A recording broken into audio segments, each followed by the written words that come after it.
special thank you and remarks about the Ministry of Home, though I am not a product of Ministry of Home. I can remember that in nearly 2002 or 2003, Dr. Sena was the founder dean, I presume. He invited me to join as a outside member to the faculty, I think faculty board or something. So at that time I was a Deputy General Manager, Sri Lanka Telecom in call office. So then I attended the first meeting. At that time, university, the engineering faculty had few problems, but I knew the way that this gentleman handled it will be progressive. So, as the Dean, Professor Chaminda stated that engineering is a profession. It's a very noble profession.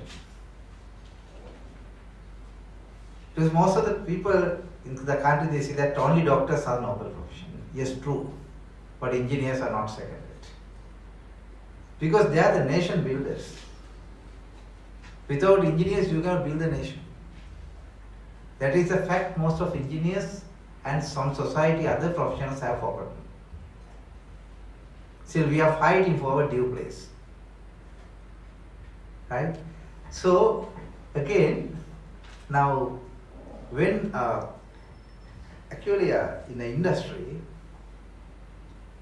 when I was working in the industry in SLT as a telecommunication engineer, I met many engineering graduates who passed out from the Pune University. They are exceptionally good. Why don't you give a clap? I feel it's my gut feeling I'm telling you, because Peradeniya University was, I think, established somewhere in the 1960s. The Moderator was converted to a full-fledged University of Engineering faculty somewhere in 1972 or 73. But Ruhuna was born, engineering faculty was born in 2000. So during the very short period of time, that university has come to the present state. Not only that they are just pass out engineers, I interviewed most of the engineers for their chart and international professional engineering as a panel member. Most of them I found that exceptionally good. They are not seconded to anyone. So that is my opening remarks. I must be thankful for all lecturers who are present and who are in the past. Sometimes you had difficult times to get resource person, but the commitment was there. So therefore, I think when the invitation came to me one day, that I can remember that Dr. Chitra Lambuata called me and to have a guest lecture. So I said that I will invite another person or a batchmate engineer Nihal Premachandra to have a different type of lecture. Because I am a layman, actually I am a layman to a construction industry. But I know engineer Premachandra is a veteran in this area. But I know a little bit about the digital technology. Been worked for telecom for 34 years. So I decided to have this digital twin because it is a new dimension of thinking what we are lacking. In Sri Lanka, we know all successive governments, they have spent a sizable portion or sizable allocation on capital projects. But unfortunately, at the end of each year, these funds are not used. For a private company, that we can say it is a saving, but for a country, a macroeconomic not a saving. Why we have failed? We, including me also, we have failed miserably delivering the projects in time. So when other countries are advancing, our engineers are in far excellence, of course. Our engineers who passed out from all these engineering faculties in Sri Lanka, they are exceptionally good. They can work other countries better than the native people in those countries. But unfortunately, there is a gap in delivering the things. So this is I want to tell at the very beginning. So it is not that we will have to constructively criticize and to find a solution. Now coming back to our session, it's a digital twin. So digital plus twin. For engineers and electronic and telecom engineers, or electrical and electronic engineers, digital is 0 and 1. But for the country, it is more than that. It means digitalizing the services which can be accessed to anyone. So digital economy is nothing but providing the services with efficiency. So now it's good that the present government also they consider it as a key priority to digitalize all the services. So then people can enjoy these services the faster. So then we can deliver everything, expected deliverables in time. Use of digital technology. If any country that is cannot go or they don't want to go digitalization, maybe end up with disaster. So now, then twin. Twin is what? We have heard the word biological twins. Identical people. But their look is identical, but the characteristics is little slightly different. Maybe identical twins, the non-identical twins both. But they have same features.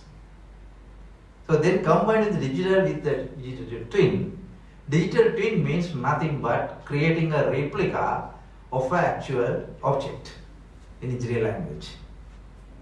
So we're creating a digital object in your laptop or any other server that before you are embarking onto the physical object. Because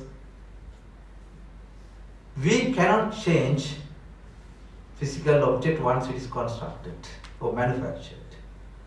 But we can change our digital replica.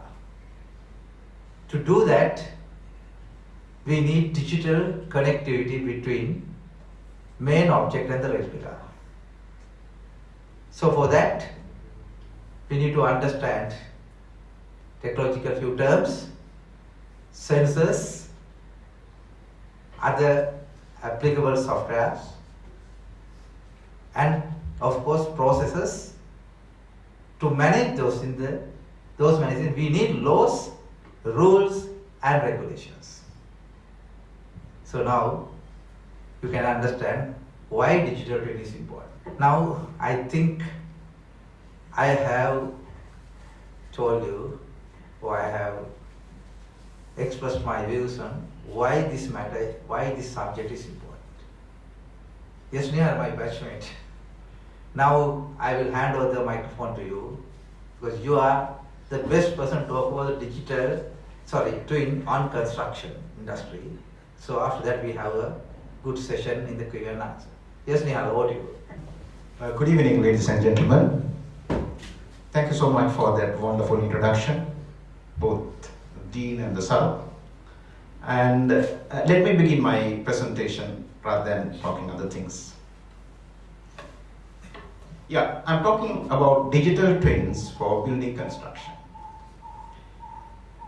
As an introduction, I would say the next leap in construction in Sri Lanka. Other countries have acquired this technology. They are using this technology. I learned this technology in 2007. Right. Now, digital twin is a wide virtual representation of the physical object, as Sarath explained. Now, digital twins have two-stage life cycle in architectural, engineering, and construction industry. Using this visualization power of digital twin, you can manage project effectively communicating all requirements to the relevant stakeholders. To do that, digital twin must be developed based on the outline method statement that everybody forgets, and work breakdown structure and the construction sequence. You go to YouTube, you can learn digital twins, but they don't teach this. Without this, you cannot do that. This is what I am trying to explain to you. Now, after occupants moved into the building, digital twin is used as a tool to do your operation and maintenance. There will be a maintenance team. They need information. That can be taken again from the digital twin, which I will explain later. Now, visualization power of digital twin will help the project manager to create high-performing project teams to work collaboratively. Look at this. This is a digital twin we created in Maldives International Airport. And from that, I'm creating this video. Now, this shows everything up to the arrival hall. Look at this. This is the western road where you lead to the arrival hall, and here you get your receptionist, and after that you get your flight information display, and then you have self-serving kiosks, and then you go with your baggage to the counters and hand over the baggages. I just explained what you should do, but when I am doing my construction, I must explain this to the end user. Now, end users, they don't know how to read drawings, 2D drawings. But if I show this video and the digital model, they will understand what it is much better. And they will say, I don't like this, I need something else. That's fine. But communication is really made easy with this particular digital twin. Okay, now what are the benefits of digital twins? You can monitor the project progress in real time. I'll show you in next slides. You can evaluate various scenarios and outcomes virtually before implementing them. If you start working without knowing what is going to happen, if there's a clash of two services happen, what you should do? You should demolish it. You waste material, you waste resources. No. As Sarath explained, now digital twin give you an opportunity to do everything virtually. When you do everything virtually, no damage, no waste. So this is the advantage that you can take from digital twin. It fosters collaboration among team members across different locations. I can keep this model in the cloud. I am in Sri Lanka. There are some engineers in Dubai. There are some engineers in Saudi Arabia. Everybody is coming into this platform and doing whatever the changes that they want, as long as you track it. So this is the best tool that you can use for collaboration. And visualization power, in fact, is the key of this digital twin.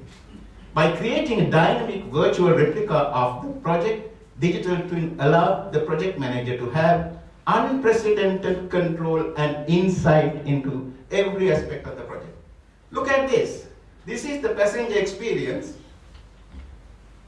through the arrival corridor. When somebody is coming out from the flight, he comes to this corridor. So everything is explained here. Look at this. This is again a digital twin. I'm moving the camera inside. And you can explain to your team what we have to execute, what we should do, and what will happen, and what is the process. Everything can be explained digitally and visually. This is the advantage that you can take. Now here you see the immigration department that you are approaching the immigration desk. You come to the immigration desk and give your passport, give your visa, get the approval, and get through the immigration and go to your scanning position. And when it comes to the scanning position, you get the scanning done, and then you exit from the immigration flow to collect your baggage. Now these things are the advantages that you can take if you know the digital twin technology. And it is not rocket science. I learned, and everybody can learn this. Okay, now I told you resolving issues virtually. Now before, when we do the construction, consultant will always ask, make a mock-up. I will come and inspect it. If it is approved, you go and do the construction. Now I don't do that. I do this. I create an image. And this is the toilet. I set lights. In digital twin, you can set lights. You can fix all the finishes. You can see that I have put one man there. So to get the scale correct. And with respect to the man, you know where the table height, you know what are the fixtures, you know how the colors, everything is there in this graphics. So this I created in the digital twin. I have no more mock-ups. I'm not wasting material for mock-ups. Right. Now, scope changes also can be studied virtually. That is what Mr. Sarath explained. Now, this is the Maldives International Airport initial design, digital twin. I extracted this image based on which we tendered. We got this job for 357 million US dollars. I was doing the piling work, and His Excellency the President of Maldives asked me to come and see him in his office. Then he said, Nihal, you have done an excellent design, but I don't like it. Why? You have outsourced this particular design to a company in France. They have incorporated Western values in this design. No, I want you to incorporate Maldivian values. I said, Your Excellency, tell me what Maldives values that you want to incorporate. This is what he asked. He said, Nihal, we have sea waves, we have white sandy beaches. I want you to represent this elevation with white sandy beaches and sea waves. Of course, you cannot see the sea waves here. I will show you the next slide where the sea waves are. But I want to explain to you something. I took only 2 weeks to do this design change. It's about 500 meters long corridor. Right? And I did it quickly because that time it was COVID. And I did not have opportunity to do the work. My earned value is going down in the project. So I want to make some money. I quoted 40 million US dollars for this change. And I got it. I'll show you how I got it. Let's move forward. Look at this.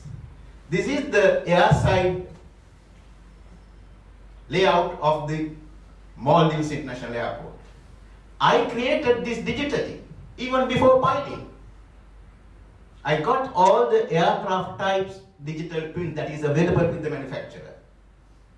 I got digital twins of the passenger boarding bridges.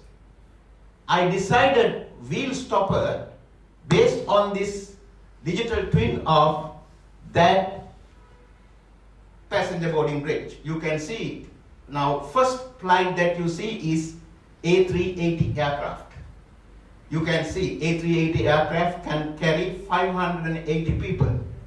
Now these 580 people must be sent to the terminal and take the flight and go back in 9 to 12 minutes.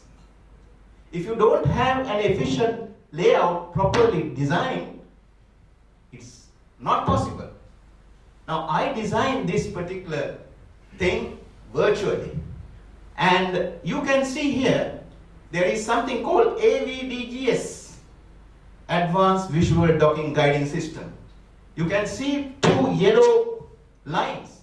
That gives the line for the pilot to take the flight in. And this AVDGS can detect which flight is coming. It is A380, SSJ100 or 377. Now you can see he is telling A320 flight is coming. How it is happening? They use image technology. They create artificial algorithm based on the images, and he directly identify which flight is coming. So he will direct which wheel stop that he has to make. So this is the advantage of digital twin. I did this because you can see another problem here. When the flight come and park, there will be a lot of services coming around.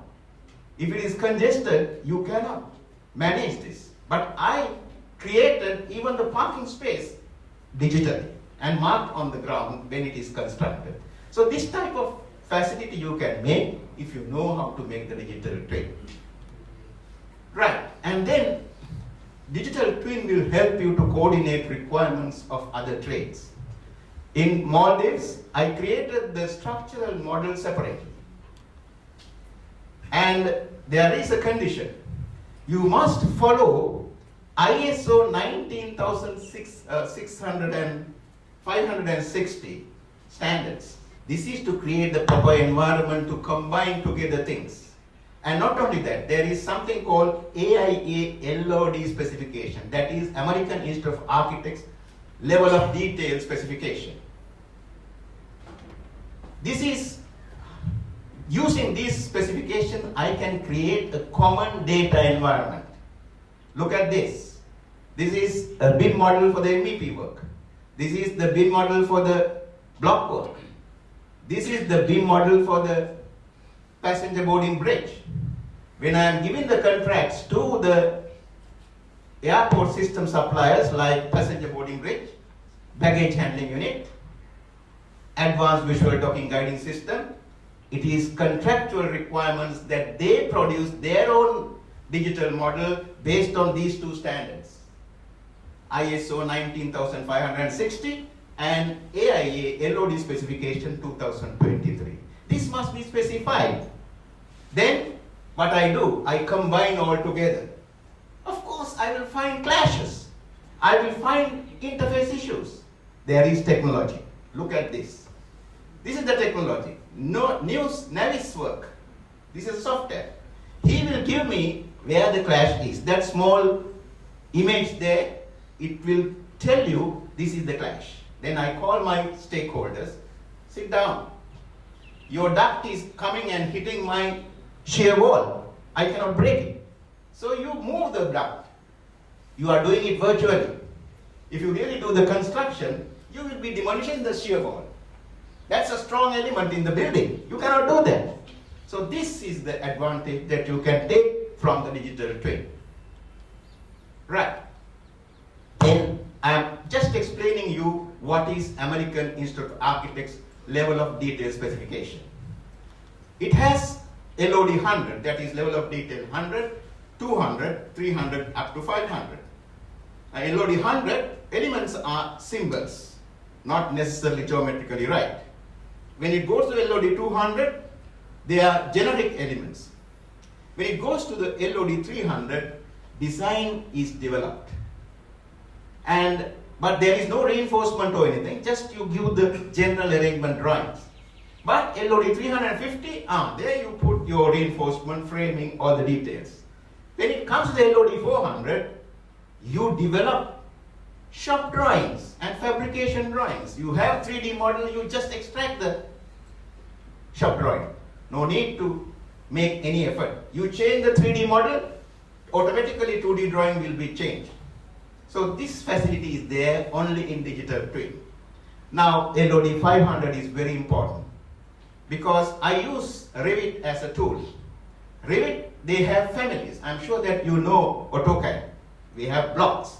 Similarly, similar to blocks, you have families. When you develop the family, you incorporate all the attributes of the objects that you are putting in the digital twin. For example, if I bring a generator as an object to this digital twin, then you have attributes dialog box where you can put manufacturer, year of manufacture, spare part requirements, list of spare parts for next 10 years,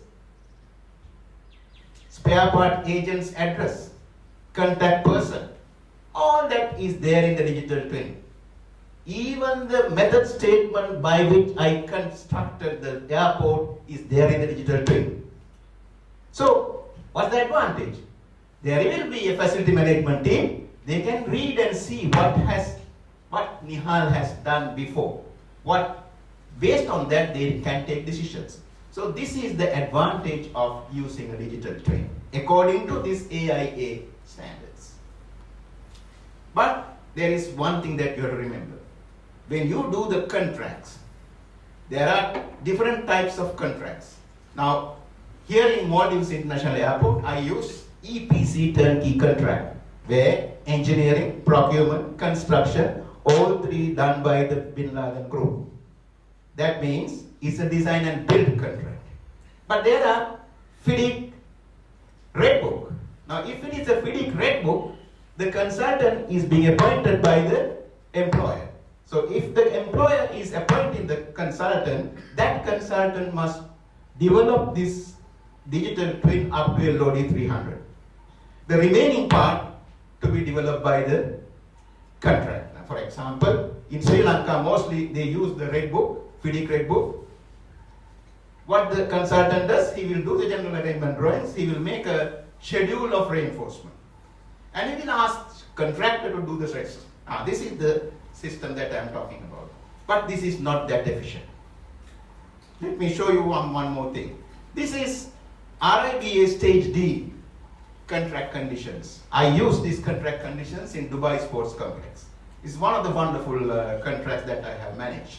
Now here, the advantage is employer still appoint the consultant, but consultant will give employer's requirements only. Contractor will develop LOD 100 to LOD 500. And again, even the EPC turnkey contract in Maldives, I did the same. Of course, the difference is the consultant for EPC turnkey contract is appointed by whom? Contractor. I'm from Bin Laden Group, I'm the main contractor, I won the job, and I am the one who is managing the design. There's a big advantage there. I will show you these things when I go on. Right. Scope decomposition, work breakdown structure. This is very, very important. Now, what is happening here? You give it to the beam modeler, he will start modeling things. Now, for example, if you have a 7-story building, he will model the column from ground to the 7th story. Wrong. You must follow the construction sequence. You should know what is your scope. So I give all this information as a project manager to the digital modeler. Based on that, he will do all these things. Now, for example, now I have 6 contact piers. I have 13 passenger boarding bridges. You can see the first A380 aircraft has 3 passenger boarding bridges, others 2. All is 13. And fuel hydrant points. Always fuel hydrant point should come under the wing of the aircraft. Now I keep my model there and decide where to put your fuel hydrant. So this is the digital study that I did. And based on that, it has been developed. And I have a seaplane checking. I have West PTB road and landscaping work, car parking, plus CUC, Central Utilities Complex, by which that we provide the energy to run the facility. And I have an existing terminal building. This existing terminal building is going to be the future domestic building, domestic terminal, and I need to connect the baggage handling system from existing or the future domestic terminal to the international terminal. So these are the scope of work that I have. Now, there is another thing that you should understand. So I have 6 contact piers and all these things, and I have 13 kV underground power line which is supplying power to the current running airport, which is going to be the future domestic airport. Now, protecting this 13 kV line also is in my scope of work. I represent that in the digital twin. When I take a section, I get that cable section also. So everybody knows there is a cable there. You should not damage that.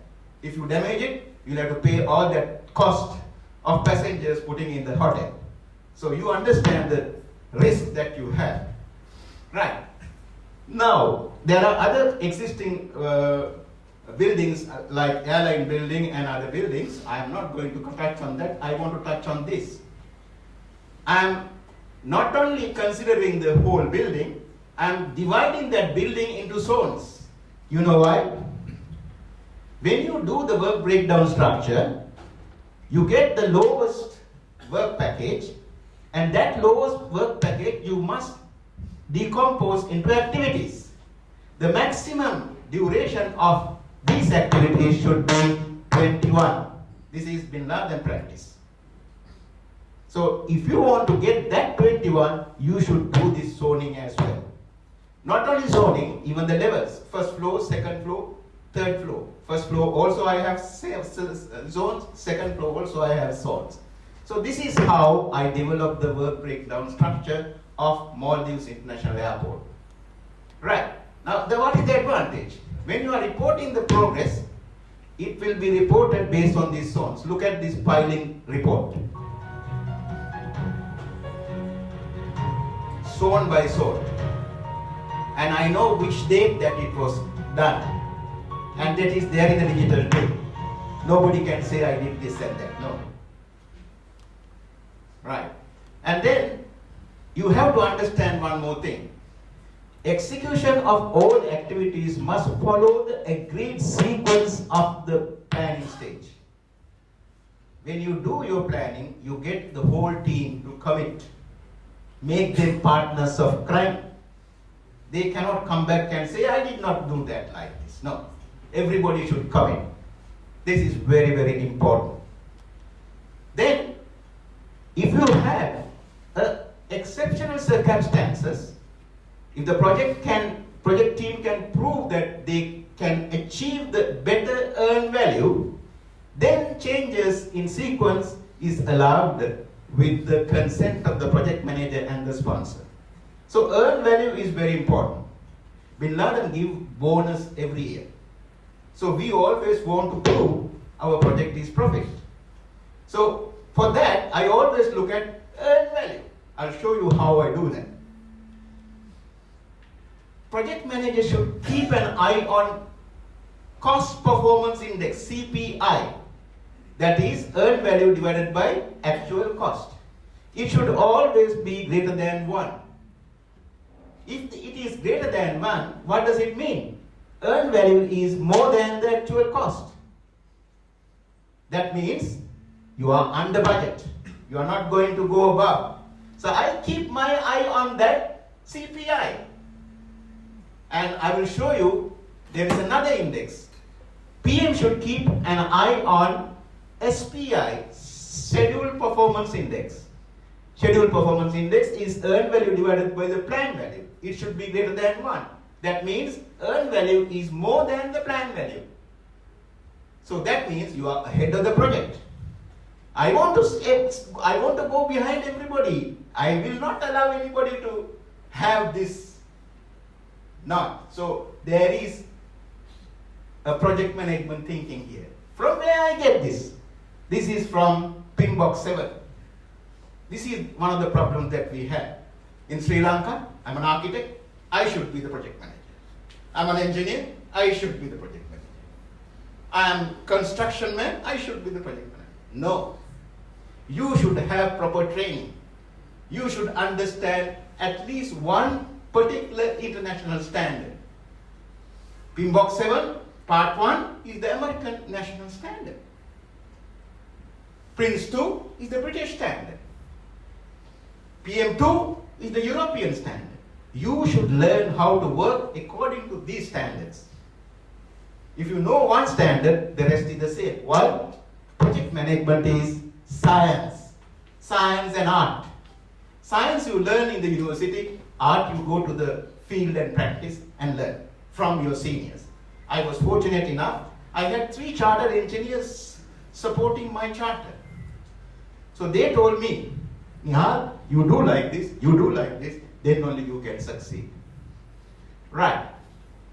Work breakdown structure, I am showing you what I have done in the Maldives International Airport. The level 1 work WBS is the name of the project, and I have phase 1, phase 2. And phase 1, next to phase 1 you can see CA1, that is what? Control account 1. CA2, control account 2. I look at the CPI and SPI of that phase 1. So if something is wrong in the phase 1, I go and catch the man who is responsible for the phase 1. Right? And this is, again, I divided into next level, that is level 3. That is pier bridge, other buildings, passenger terminal building, central utilities building, and external work. And they also have separate control accounts. If the CPI and SPI is not right, I'll go and catch the man. I'll go behind him. I'll make sure that he get it more than one. So this is how you should manage. This is, you are managing the project based on what? Data. What we do? We use our common sense to manage the projects. That is why we are failing. You must use data to manage things. Then you will be succeeding. I did always this. This is why Bin Laden likes me. He kept me 33 years paying high salary because of this. Right? And under that, I am not going to go for any control accounts, but I keep on decomposing up to I get the lowest level of WBS. Now this is very important. I had 39 packages. I had 39 packages in this particular airport. Then what I did, I appointed a leader for each package. What I did, okay, you can have 3 or 4 packages, one leader, I don't mind. Now that leader should sit down with his team, discuss with them. Man, what are the risks that are involved in each and every package? What do you mean by risk? Okay, what is the objective of the project manager? He should finish the project in time. He should finish the project within the budget. He should finish the project with an acceptable quality. If any incident, any process is holding you from that, that is a risk. So you must discuss with your team what are the such risks that we can have on each and every package. When you have the risk list done, you must discuss with your team what is the probability of occurring that risk. 10%, 20%, 30%, 90%. That's a guess, but you should do this exercise. And then you should ask your team how much it will cost if that risk happens. When you multiply the probability by that cost, you get expected monetary value. When you get expected monetary value, you add all these 39 packages, you get contingency allowance for known risks. Let's us see that. I'll come to that. But this is the thing that I'm showing you how to create a data-rich ecosystem. Now, this is that dialog box I was talking to you while you are preparing your family. Now, here I have used PVCU drainage pipe, and I have given the manufacturer, I have given some data. Like that, you can create the data ecosystem. Now, progress is visualized dynamically. I get every month a video like this. And when I see the video, I know what is happening on the site. Now, this is because of the digital twin. All those installations I can see. Of course, I make it fast track, but if I go slowly, I can see what are the problems and why you did not do this soon. Risk management, contingency reserve calculation. I'm just showing you the actual calculation. I told you that we got this project for 357 million. This is the initial stage. I'll tell you what. What you should do as a project manager, you must compare the actual work based on your planned work. Now for that, you must have a baseline. Now you should know what is your baseline cost. And that baseline cost only that you should distribute within your construction time period. What you all are doing? You take the BOQ, contract value, distribute along the construction period. Wrong. I'll show you how to do this. Look at this, 357 million, I remove GST, that is 6%. I remove engineering design because I hired a consultant. For him, I paid about 9 million something. And I have to take insurance. I take that also out. And I have to purchase bonds. I take that also out. And then I must have a markup. I have a 10% markup, so I'm showing you 9.4 only because I kept that 0.6% for my bonus and my team bonus. Right. And then I get a cost budget of 285 million. Now this is, they call top-down estimate. Read in box 7, it is there. And then I will do the bottom-up estimate. I have preliminaries, I have passenger terminal building, I have external work. I calculate all that cost. And note that I calculate 95% probability cost. This is another mistake that we people are doing. I'll tell you why. If you take the average cost, the probability of happening the average is only 50%. You must always take that to the 95% confidence interval. Then only you will be realistic. How do I do that? I have P50, that is optimistic value, 4 times most likely value, plus pessimistic value divided by 6. It's very easy. Then, problem is that value is not occurring always, only 50% chance. How on earth you compare the actuals with the 50% chance? It's impossible. So you must use this equation.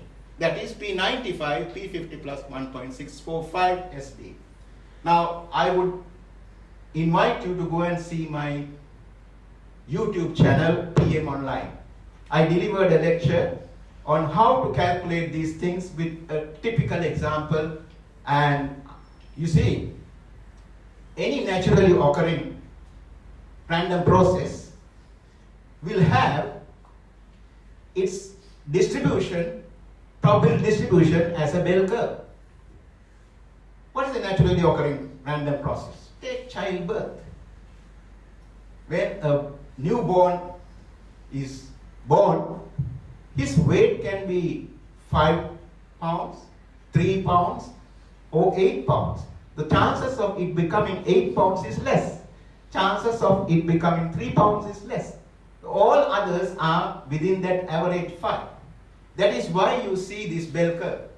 Now from that bell curve, you can take 95% probability values. So you should know a little bit of probability theory also, which I will normally teach in MSc students. Of course, I'm sure that you have learned this, but you forget all these things. Right. Now why I go all these things? If I get the 95% probability values, I have project budget of 239 million. Now I come to the known risks. I told you how to calculate that. I have 39 packages. I calculated known risk as 27.33 million. Now, This is the amount that you can use because it belongs to you. Project manager is the one who is deciding this much of risk is there. I must keep contingency if that risk happens. If that doesn't happen, it is profit for you. But you must keep this contingency. That is why I say PM can spend this with the consent of the sponsor. Right. Now, if you know the known risks plus the budget, project budget, you can get the cost baseline. This is the value that you should distribute in your construction period. Right. Then what happened?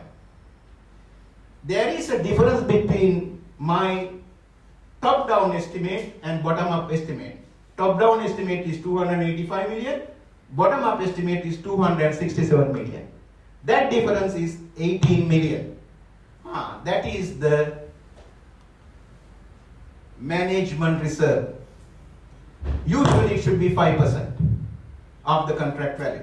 So if you have this management reserve, you cannot spend that. That is only your boss can decide. Based on what? If there is happening something beyond the control of you. This is what I am doing with Power BI. Data analysis, visualization. And this is possible, and this is not rocket science. It was rocket science, to be frank, because I was reading one of the PMI magazines and I saw a course called Citizen Developer. I didn't understand what the Citizen Developer is. Then I applied for the course, they selected, and I paid $250 for that course and finished the course. And there they teach how to use these no-code, low-code platforms, including Power BI.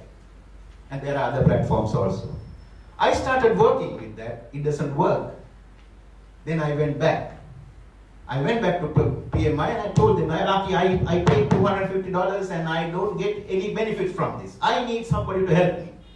He said, okay, no problem. We will give you a consultant. Yeah, consultant came. He said, yes, Nihal, you have a problem. So I said, I need a solution. He said, it will be costly. How much? $8,000. I said, no way. I paid $250. That's enough. I need somebody to help me to get this thing done. Then he said, I will do one section and show you how to do it. If you want to study and do it, do it. Otherwise, you pay us and do it. I said, okay, free of charge, you do only one section. That's enough for me. They did it. I read it. It is Python. It is Python. They don't say this. Right? Then I saw one university lecturer. He is putting an advertisement in the Facebook. 2,500 rupees for the complete Python course. I did that course. And I found the rhythm.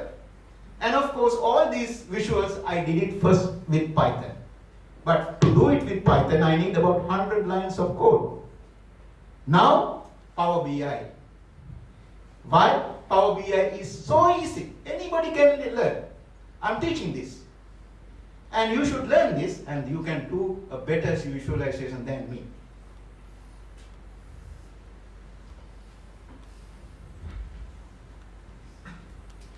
Right. This is the dashboard I'm looking at. Now here, pay attention. This dashboard I created with Power BI.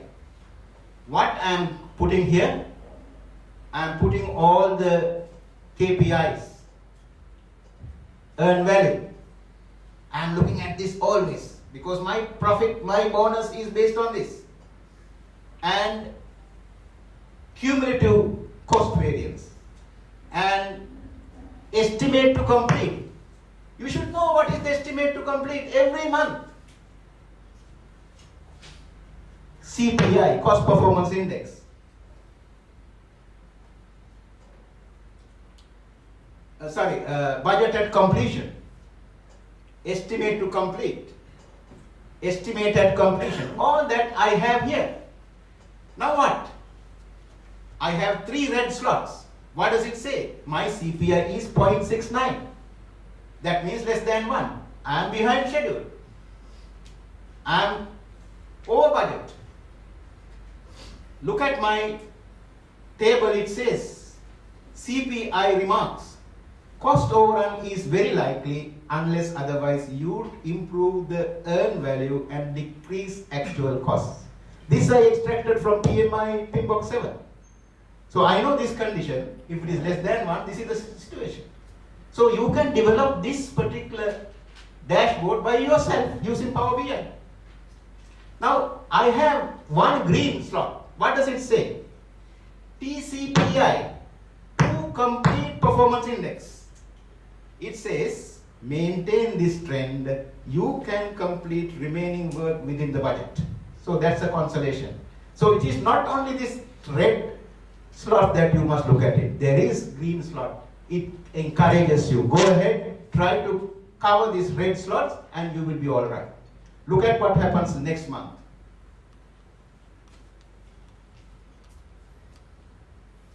This is next month. I have improved my cost performance index to 0.87. It's an amber now. But there is a good sign. I am having a green slot for TCPI. It is more than 1.49. What does the dashboard says? It says maintain this trend. You can complete remaining work within budget. So it is encouraging. So it is not only one performance index that you should look at it. You must look at all the performance index. And when it comes to update 8, I am all out of that red, all green. I'm all right. But still, there is one red. What does it say? TCPI. Maintain this trend, you can complete remaining work. Unless you improve current rate of progress, it is rather unlikely you complete remaining work within the remaining budget. So it is giving the warning. So you know, although I have green all, you have one red which is dangerous. So this is how you manage the project based on data, not common sense. Right. Now look at this, monitoring environmental sustainability targets. This I did in Dubai Sports Complex.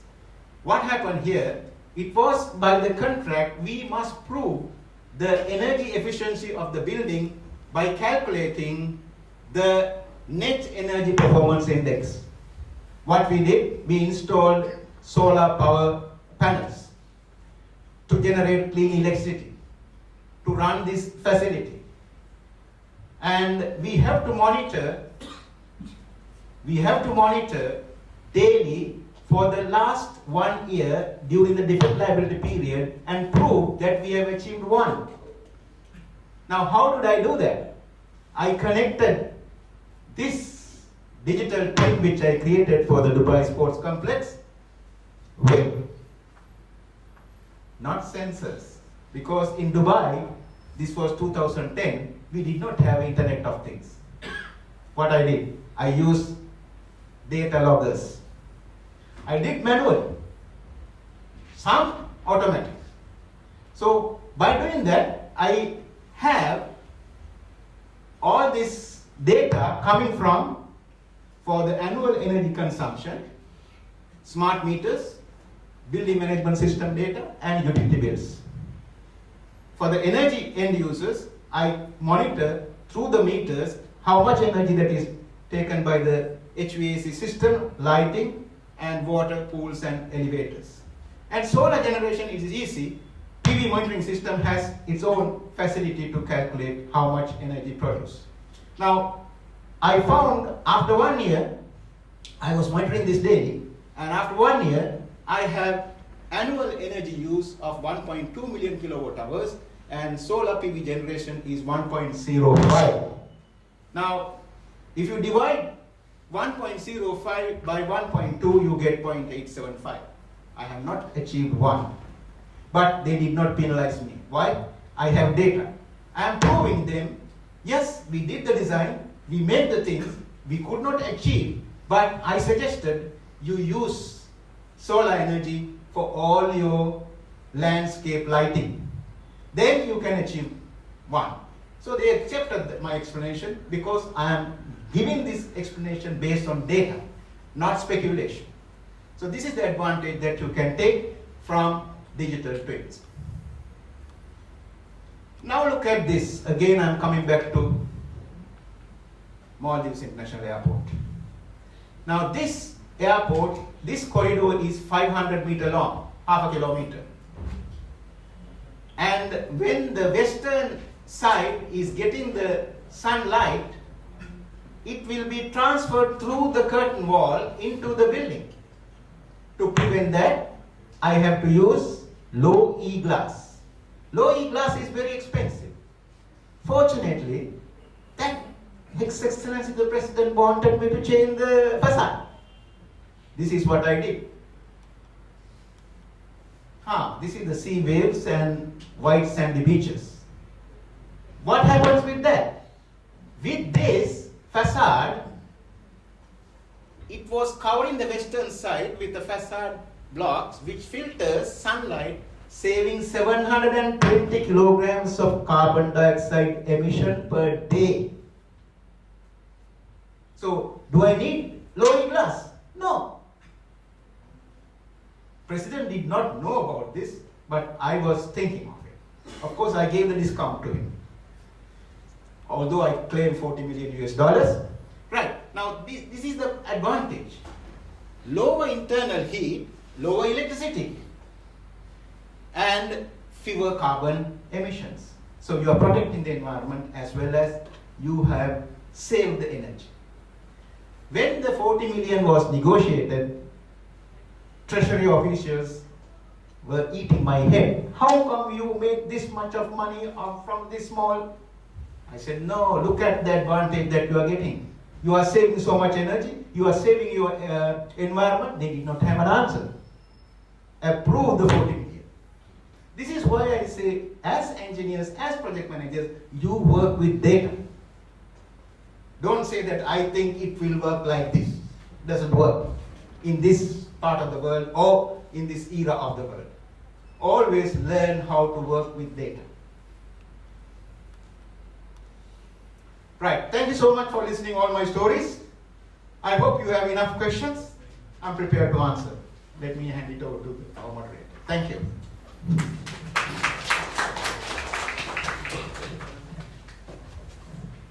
Thank you, Nihal. I think this you give the colorful and vivid account of the project management and how the digital technologies are used to effectively manage projects. So when you actually it transferred me the one thing. Because normally when we tested for the charter, attribute number 2 or competency number 2, it says any engineering design or any engineering project that it should be technically viable and technically feasible and financially viable. That is the fact that we have forgotten. Technically, it should be technically feasible first, but again financially viable. Because finally, everything will be ended up with rupees and cents and the dollars and cents. As you said, yes, this is finally, you said the cost saving, out of the project, key performance indicator. Any person who is going to invest money, for the millionaire, even 1 rupee he values it. For us, actually, we don't value it. That is the problem. That is why we waste many things. And another thing you said that now it is a agility, which means that normally project management we use the waterfall mechanism. We're rigid, even civil engineering. But actually, that before, I think a few months ago, I participated in one of your presentation that I thought that in civil engineering, we have to do the waterfall method, whereas agile project management is feasible only for software-related projects. It is another myth, because as you said, because of the digital twin, you can convert these rigidity to a flexibility. So, as you very correctly pointed out, we are not working with data. Data is in the new generation, it is called as what? Oil. Is it oil? Yeah. Oil, why we are calling oil? Is a very value. Right? So therefore, this is I think a valuable that session that you have covered. Anyway, Nihal, I prepared few questions, but not limited to certain few questions. But one thing is, you can sit or you can answer. Okay. Now thing is, now you said when you presented, you said certain you need new software or applications and to create a digital twin. Again, the question is now, in Sri Lanka, I know the Revit software, I know AutoCAD. The licensing fee is actually extraordinarily high.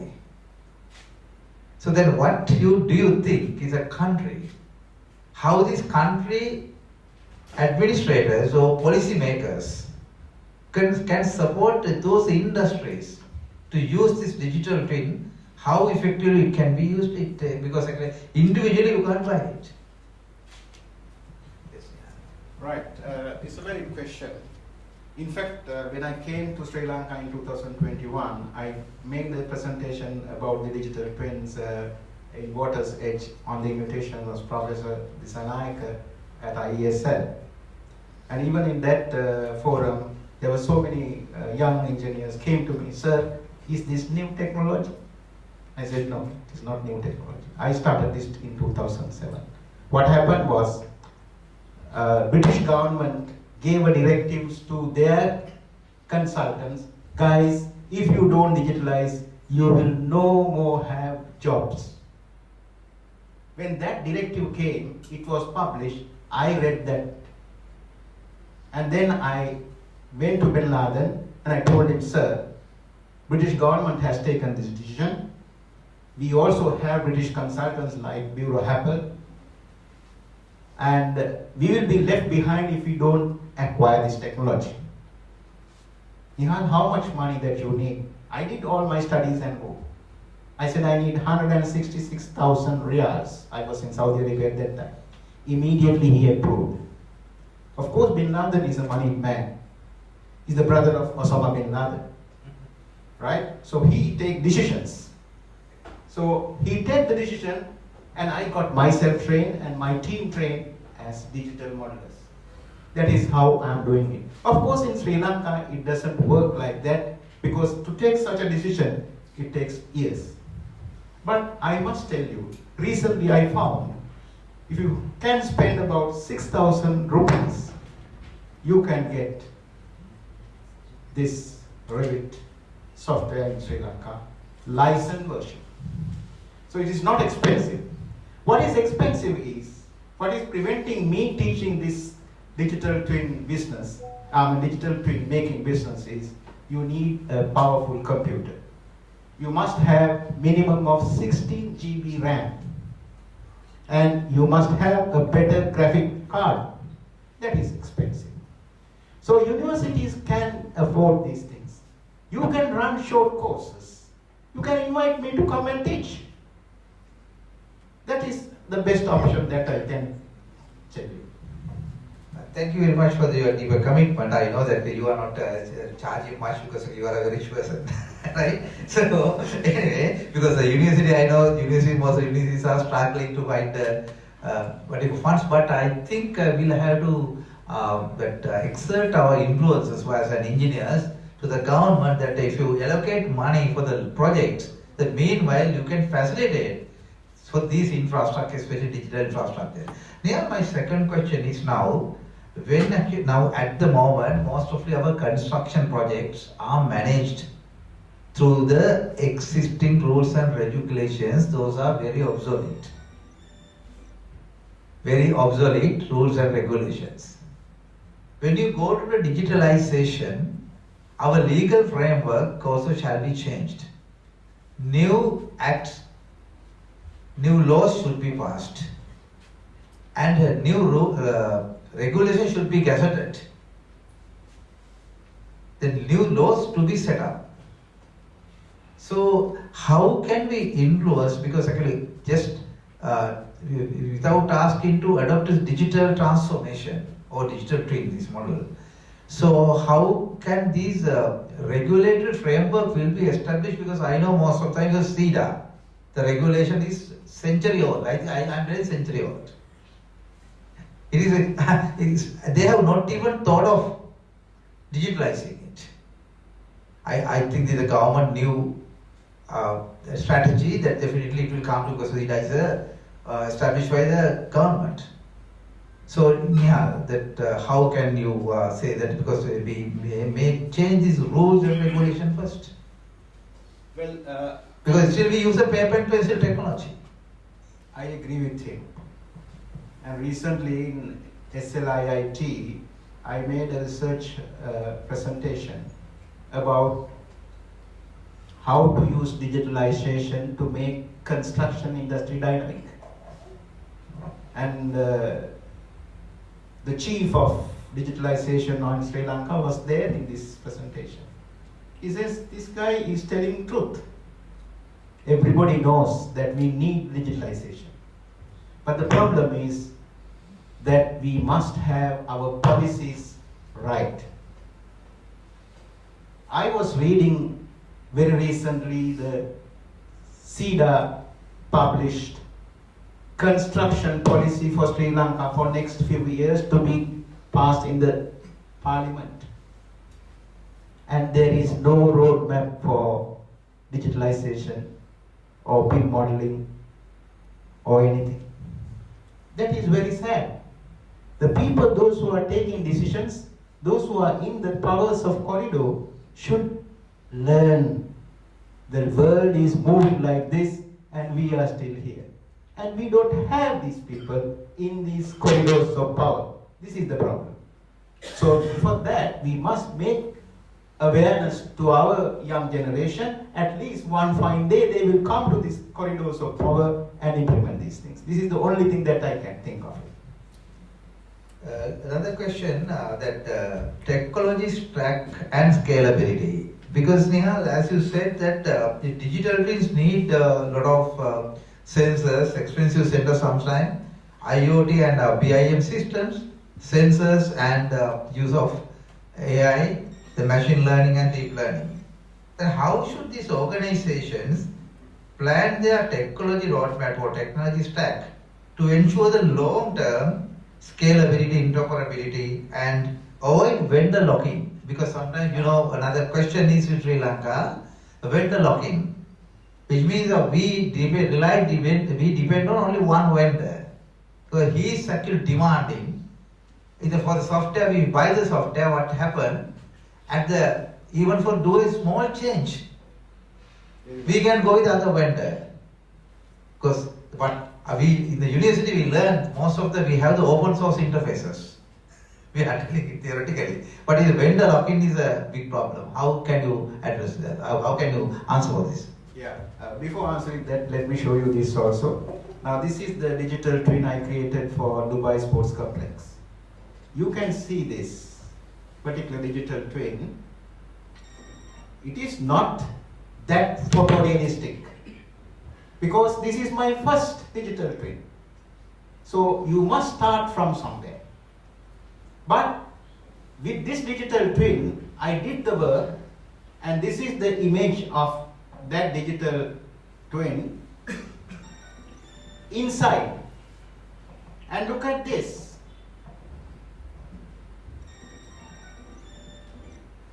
This is the real photograph of the inside.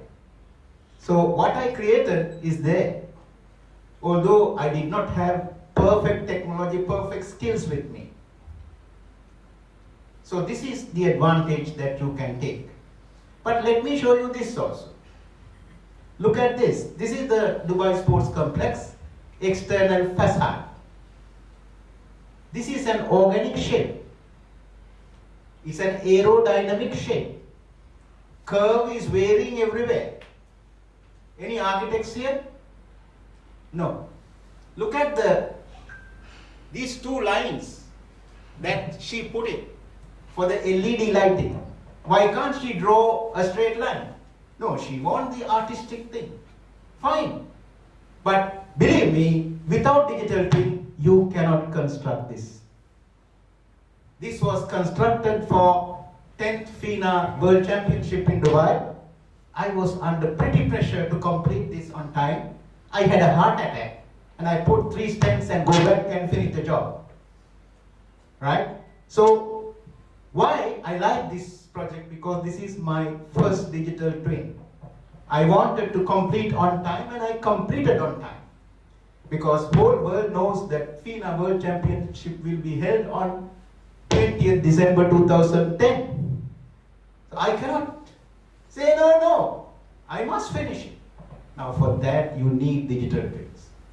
Now one more thing I want to tell you this.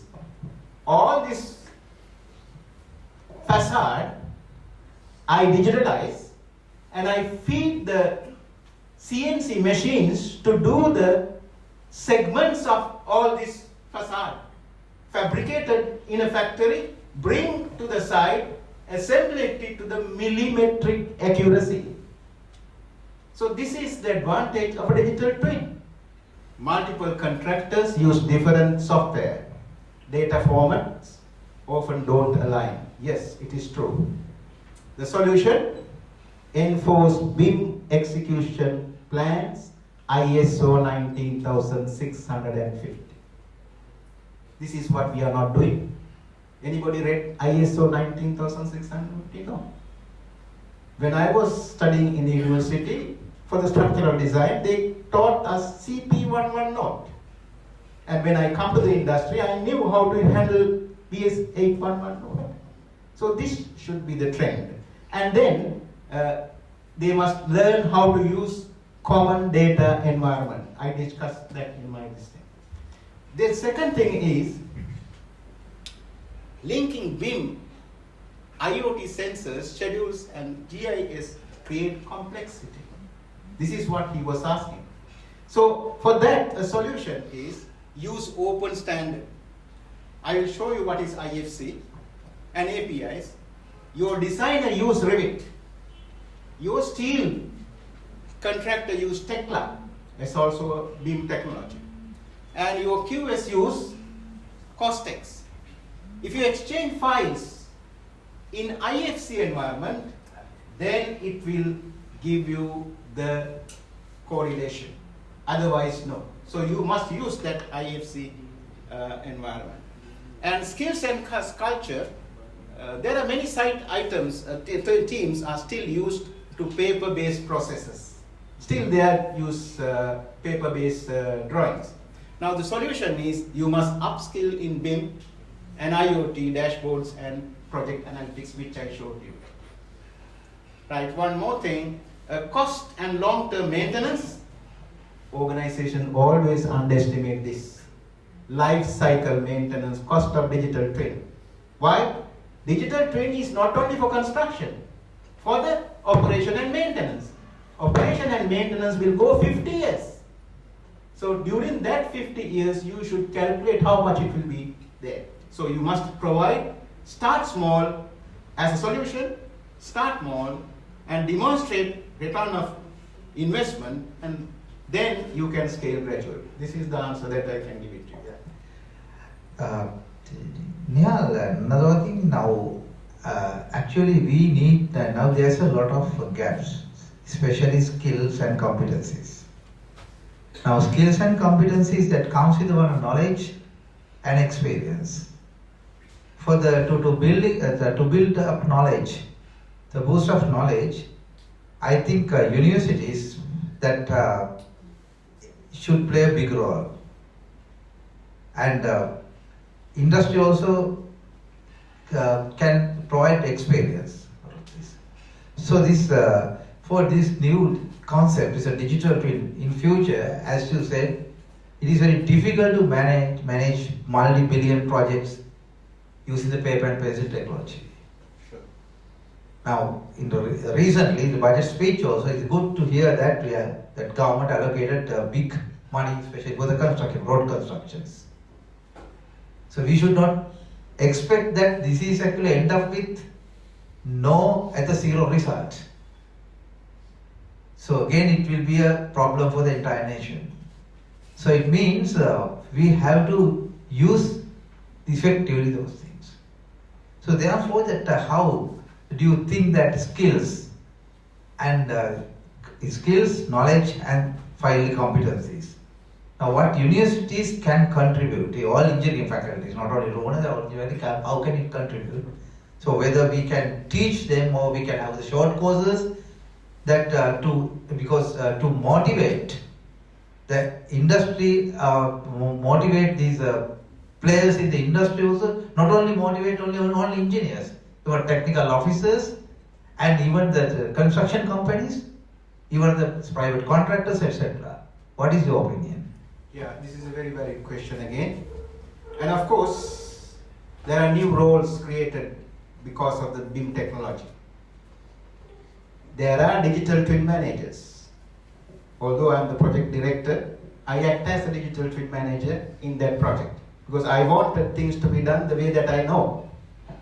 I had the experience to guide my team. So yes, universities can help, can have short courses and train our young graduates to acquire this knowledge. At least they will go abroad and make money. Bin Laden paid me $16,500 per month. For what? Because of my experience and the knowledge. $16,500 is not small money. And I get 3 months bonus every year because I am looking at EV. He made my lifestyle very well. I am very thankful to him. But we must train our people. We must train our young engineers to acquire this knowledge. Yes, universities can do a big role. And not only that, IoT instrumentation engineers are required. You have sensors. How do you do that? To install and calibrate. Data analyst, Power BI specialist. I am teaching this right now in University of Moderator and IESL, and they are enjoying it. And it is very simple. It's not rocket science. Believe me, Python is a little bit of rocket science for me, but once I realized Power BI is much, much easier, even that lecturer stopped teaching Python now. Because everybody is using Power BI. Right. And then digital asset manager, that is also very important.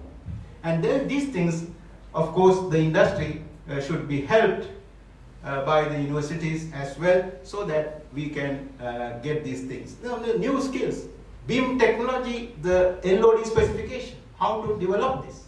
I showed you.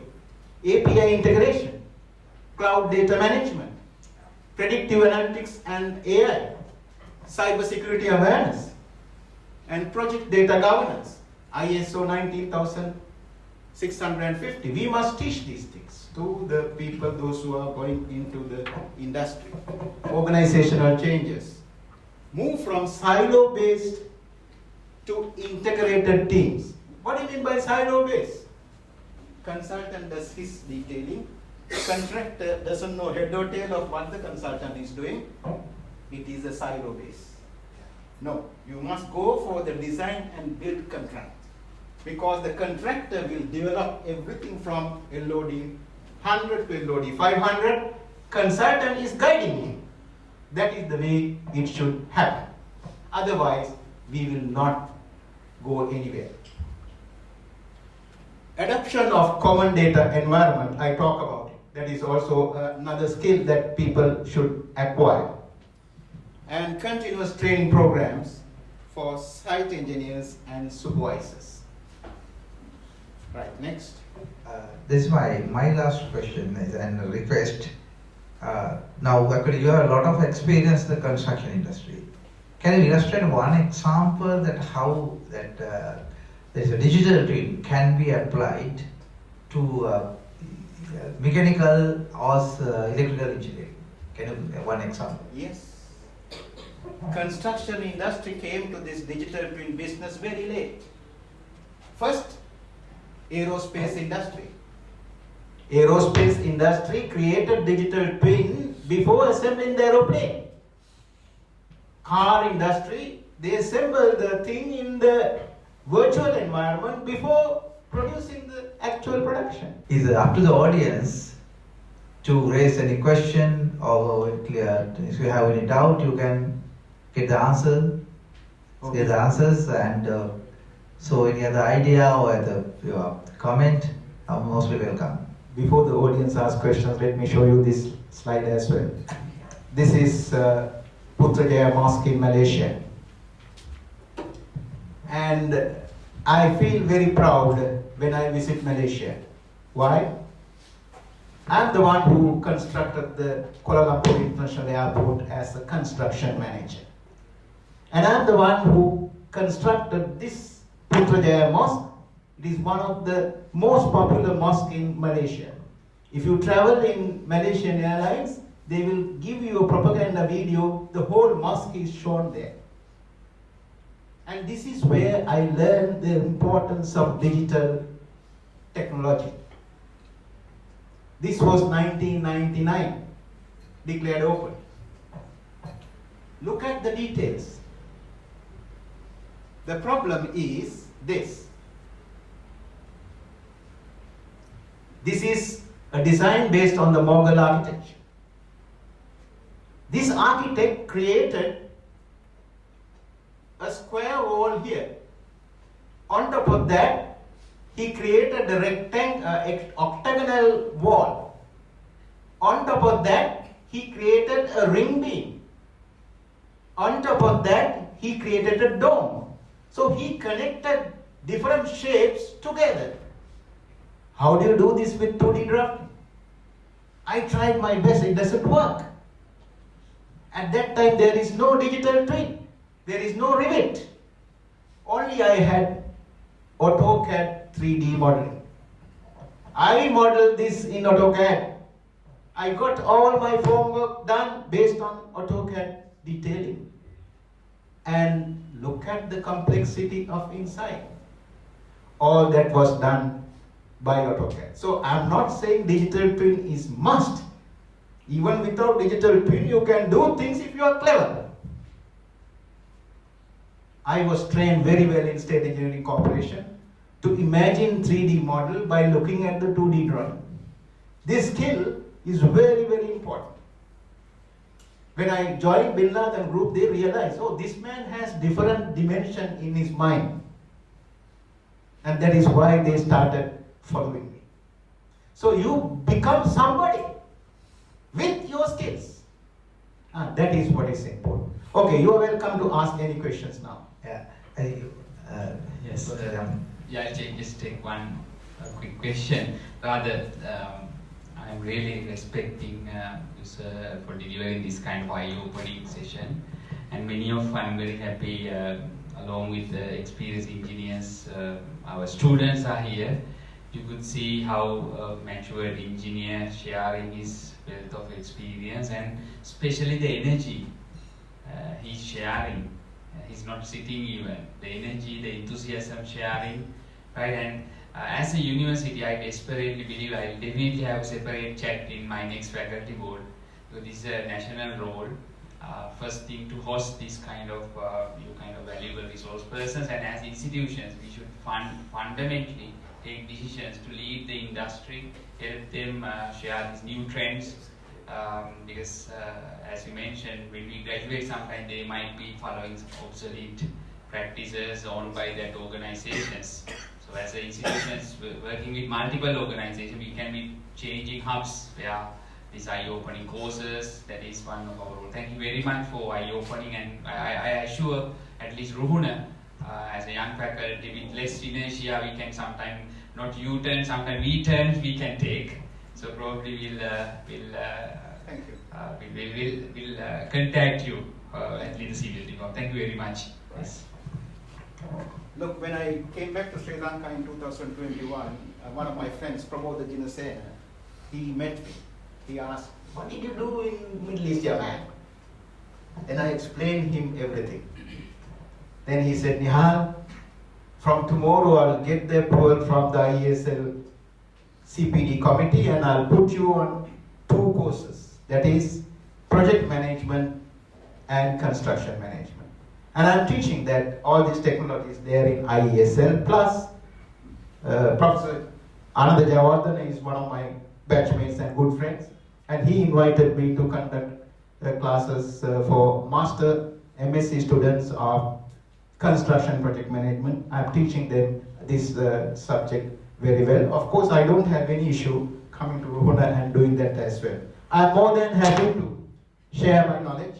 I'm 67 years old now, so I have energy still. So don't worry, energy is there. You need enthusiasm. Thank you. Yes, I will little share my actually one actually similar kind of things about energy side. I organized another what do you call it, webinar, and a few months ago that with one of our engineer in Sri Lanka. Now he's dominating in the Canada as in power sector. Then casually when I discussed with him what he said, in Canada he compared some engineers who migrated from Sri Lanka to Canada and some engineers who graduated from Canada. He said, "Sarath, even if you compare with the knowledge, in Canada, that is engineers, even our engineers are 5 sevens. But when you hand over the project, that is our engineers take that they can complete in time. But once they mature in Canada, they are now above these engineers who passed out from Canadian universities. That is, my feeling also same thing in the Sri Lankan experience. Our thanks to that our engineering faculties, that is our knowledge of our engineers is excellent. But only problem is when you hand over something to do that in time, they could not do. So that problem also should be addressed by all engineering faculties and all people who are working in the industry as well, all stakeholders' responsibility. That is why most of the places that civil servants are dominating certain positions that are meant for the engineers, right?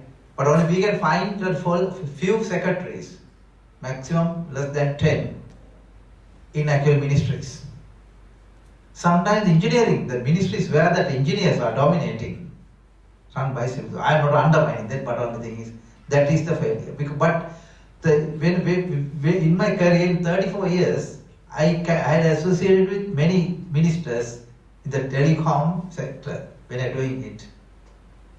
But I have seen a lacking part of that. When I attended to a meeting, the district coordinating committee meeting, as I was engineer or I was deputy general manager, in the front row normally filled by civil servants. He always comes, the signal in Monkey, Macam අපි පිටිපස්සට යමු ගිල්ලක shape එකේ ඉඳිමු. But I refused. I seated in the first row. Sometimes I was shouted, but I responded. Because we have to show that the capability of engineers are nation builders. Thank you. Right, let me comment on that. I told you, if you take decisions by your common sense, everybody has this common sense. Including politicians. Including politicians. You should show your strength by taking decisions based on data. For that, you should learn this digitalization. In that case, administrators will get scared. But if you show that you are using your common sense to manage things, they also can manage. This is what is happening, in my opinion. Thank you. Let me show you this last slide. This is one of the examples that I'm using in master's students. And I told you the construction should follow the sequence. And even building the digital twin, you should follow this sequence. In fact, I extracted this video from LinkedIn, but this is a very good example of how to follow the construction sequence.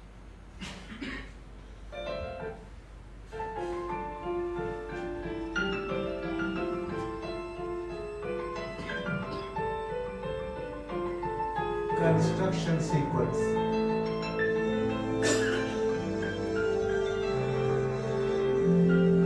Do the foundations and do the backfilling.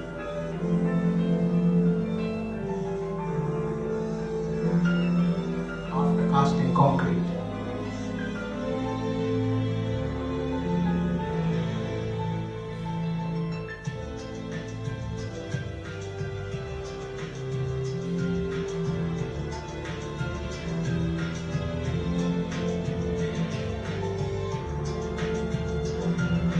Now fix the reinforcement.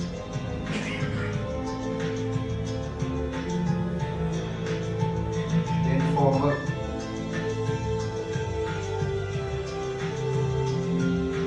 Then staircase reinforcement.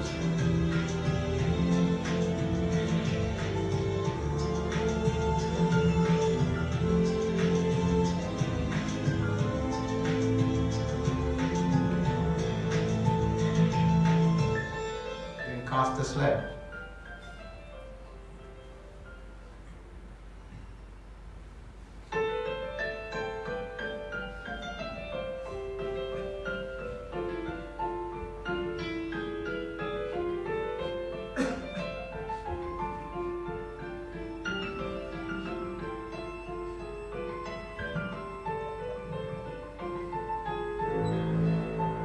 Then reinforcement and stirrups.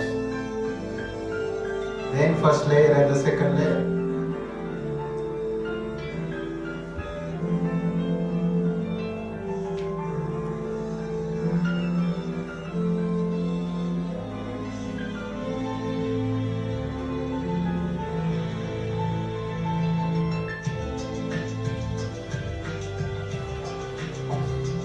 Staircase.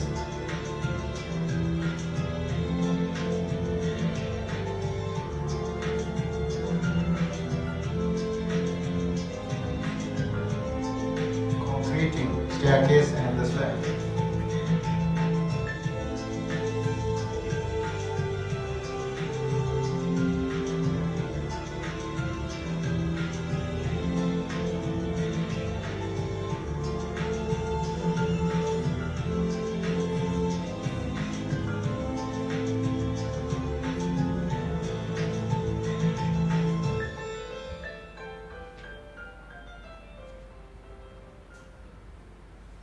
Then the next level beams.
Final slab.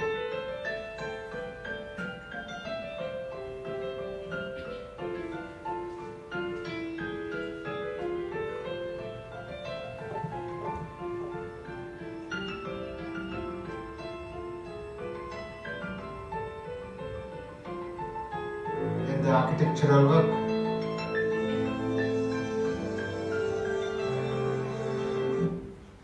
If I can teach this to a digital modeler, he can model even 7 stories, 100 stories. Sequence is the same. Project management is always repetitive thing, but you should have the skills to do it right. The advantage here is that I can extract all the quantities of each and every level from the digital twin, and I extract that to the Primavera, and then I do my costing. So it's a combination of digital twin, Power BI, it will work. But only thing is that we must train our people to do this like this. Thank you so much. Are there any other questions? Yeah, go ahead. This is actually not a question. I must thank you first because I'm in the BIM industry for 8 years in Sri Lanka, but I never think of going into the project management in using BIM and going to the digital twin. I had the idea of the digital twin, but my mind was more about on maintenance of the building, not up to that project management thing. This lecture, I got that idea that digital thing is also can incorporate with the project management and those things, because I am fortunate enough in my company adapted the BIM early in 2016 in Sri Lanka, and I've been working with the BIM and those things, but as a country, because I'm in the consultancy, and as a country, the problem that I feel that even we are using the BIM up to the shop drawing levels at the LOD 350, but then after that, once we do the tendering and all the things, no contractors are in the Sri Lanka are capable of handling the BIM. Then the effort that we have given at the early stage, most of the projects, that's not go through up to the digital twin stage. But if that gap can be fulfilled, in my opinion, those buildings can go up to another level. Even recently that we have, you may notice that we have completed that the Hyde Park corner People's Bank head office building, that was also designed using the BIM. But once come to the construction, it was just that pencil and paper work and 2D works. There is a gap, because in our company we tried many of the contractors to adapt to BIM, but we may fail. Some of the contractors may think that there will be that cost must be the factor, that adapting the technologies and the softwares. They feel that there is a huge cost involved with that. That mindset may be reflect from the going adapted to the BIM and going to the digital twin, but with the knowledge of that, the digital twin, how that can be used in the project management, that it will be a good aspect when it comes to the construction companies. And I'm totally agree with you that I am used to work with that FIDIC contract. Therefore, the contractors, consultants' responsibility is limited to some extent. But once, as you mentioned, that when we go with the design and build contracts, this must be a very good platform. Exactly. That is true.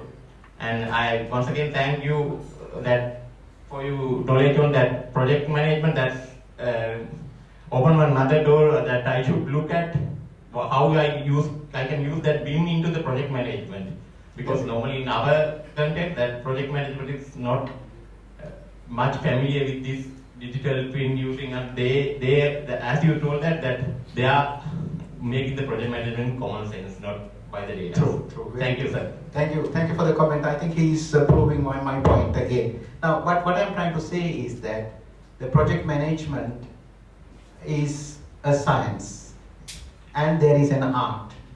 The problem is, yes, we should train our people to acquire this knowledge. Then only they can start practicing. Even the contractors, they cannot do it alone. So this is the problem. Yes, your question. I graduated from University of Brunei 2014. Now I am running as the head of department of one of the leading companies in Sri Lanka. Yeah.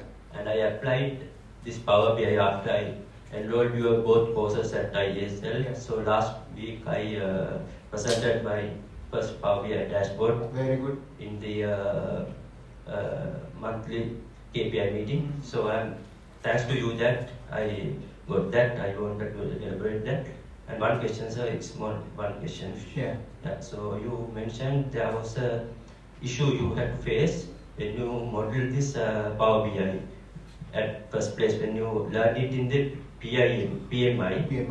Right. So can you just a little bit deeper tell what was the exact issue you had and you went back to PMI? Okay. Now, yes, he is one of my students who attended IES courses, and I'm very glad to hear from you that you are using this dashboard. Continue using, and I'm supporting still all the people, those who attended this class free of charge. So if you need any assistance, I can always help that also. Now, my point is that, now, yes, those days, Power BI is one of the low-code, no-code platforms. So PMI course introduced other Power BI, other low-code, no-code platforms, but they did not teach how to combine different modules to work together. I know how to create this module, I know how to create this module, but they did not teach us how to combine. That was the drawback of that course. I think that course is no more. But when that consultant came, he linked my modules with Python. Then, at that time, I did not know Power BI. Later, when I go into Python, I develop Python coding to get all these visualizations. I have to make 100, 200 lines of Python code. Then only I realized, no, Power BI is doing the same thing. You don't need Python. The problem was they did not show us how to combine the modules. Now, Power BI, they have inbuilt algorithms. They will, if you clean the data one time, he remembers all the steps. He does it automatically the rest. That is why you are successful in Power BI dashboards. Okay? Thank you. Next. Yeah. I'm Professor Bashi from the University of Ruhuna. So on behalf of my department, I would like to thank you for your this very descriptive, very detailed presentations given to the young engineers and including my students from the Ruhuna.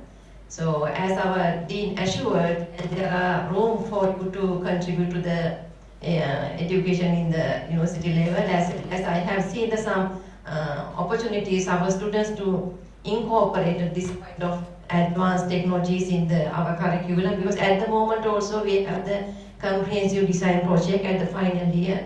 They are incorporating this kind of thing to some extent, having the digital platform and model them. So I can remember when we were undergraduates in Moderator in 2000, we have seen, because in Moderator there are engineering faculty and as well as the architectural faculty. So architects have built up the structures by using the toothpicks and even the coconut trees, so many materials to visualize that before coming to the constructions.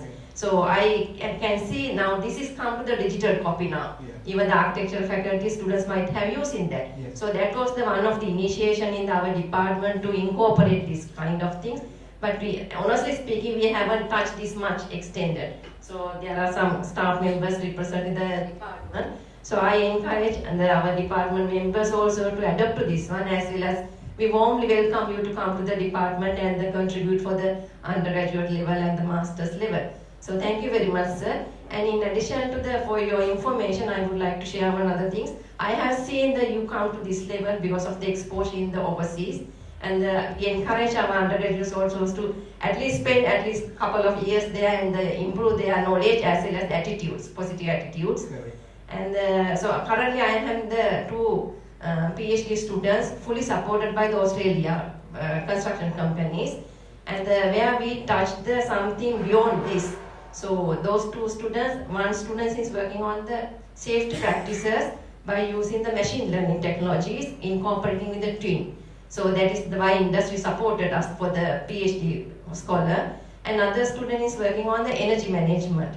So we have the different kinds of the materials. We fix the materials to the construction buildings, and we're looking at the material properties, how material responds to the sun path and the whole throughout the 365 days. And now what's going to happen to visualize or quantify even the energy and the sustainability before come to the construction stage.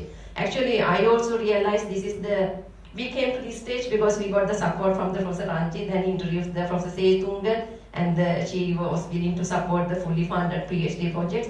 And this is the platform. We can see the collaboration is the need to this country. Here of course we have so many limitations, but we need collaboration, ISL, some of the experienced good colleagues like you, and even some of the support from the possible overseas colleagues who can support for the educate our young engineers. So I again thank you very much to especially this kind of accepting this kind of the presentation and the guest lecture at our Jubilee celebration at the 25th anniversary. Thank you very much, sir. You are most welcome, and be rest assured my support, because I'm here to share the knowledge and experience. And I gained that because I worked with Bin Laden under pressure for 33 years. If I lose any project, actually his other habit, you know what? When he when he distribute your bonus, he call you to his office. He will not ask the accountant to give you bonus. And while handing over the cash, he will give you a list. You did this, this is wrong, that is wrong. I don't want you to do that next time. So, not only he is giving money, he is making sure that I don't repeat my mistakes. Very, very important. That is why he became one of the biggest construction companies in Middle East. So, you must have right attitude by working with right people. Then you can develop yourself. Be rest assured, my support is there always. Thank you. Anything else? Nihal, adding to you, but another thing is, as you said, that is the leadership attributes. The leadership attributes, as he said, that is when now, I can say, but when I was working with the Japanese management, SLD actually is a Japanese management took a 360-degree transformation. Because I entered in SLD D, Sri Lanka Telecom Department. But the Japanese management took over this. Actually, they're aggressive, but one thing, as he said, sometimes if he did the mistake, he called his office in his private capacity. So then he advised us there's a leadership requirement. Then we did the right thing, performed well, even he called his office and he said, "You did the wonderful job you did it." So that's another leadership trait that we must, our students should develop it with their positive attitudes.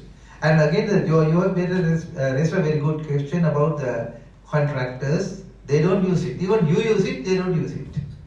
The issue is, that is why I posed this question to Engineer Premachandra about the regulation. Now, when we are advancing, all stakeholders also should use the modern technologies. So that is why when you given the grades, the grades to the contractors by the ZEDA, I am a correct, then of course we'll have to give them a prior notice that I am not going to advise it. We can request that within 2 years that you will have to also, you must also, your organization should be transformed into digital. Otherwise, you cannot call for intent. Those regulations, this may be those decisions may not be a popular decisions. Okay? But we have to take that decision, firm decision. That's what Singapore Lee Kuan Yew did it. Then we can transform into 360 degrees. Okay, your question. Yeah. Final question, then because time is running. Thank you, sir, for explanation about digital twin for construction. I am a civil undergraduate from Faculty of Engineering, University of Rohana. So my question is, in your early speech, you said that you learned digital twin in 2007, but now in we are 2025, but still we are unable to use or unable to adapt for this software. What are the real obstacles of this software using in our construction site? Nowadays, you should normally use the BIM software or cost tax, plan sheet like that. But what are the real obstacles in applying the digital twin software in the construction field, and how can we solve it? Look, this is really awareness and training. I told you, I was trained by Bin Laden group to develop a digital twin. So because of that, I tried my hands and I failed. I was not successful that much in my digital twin I showed you in Dubai Sports Complex. But when I came to Maldives, I have improved myself to create a digital twins photorealistic. So you must have that commitment to learn, and that is individual capacity. So that is not happening in Sri Lanka. There are no avenues for the young graduates to go and learn at least a short course. If there is a short course, they will be aware of that technology. There is something like this. If you learn this technology, you can easily go abroad and make money. But that opportunity is not there because we don't have training facilities. We think AutoCAD software is very expensive. I told you, if you have 6,000 rupees, I can give you a hint how to get licensed software.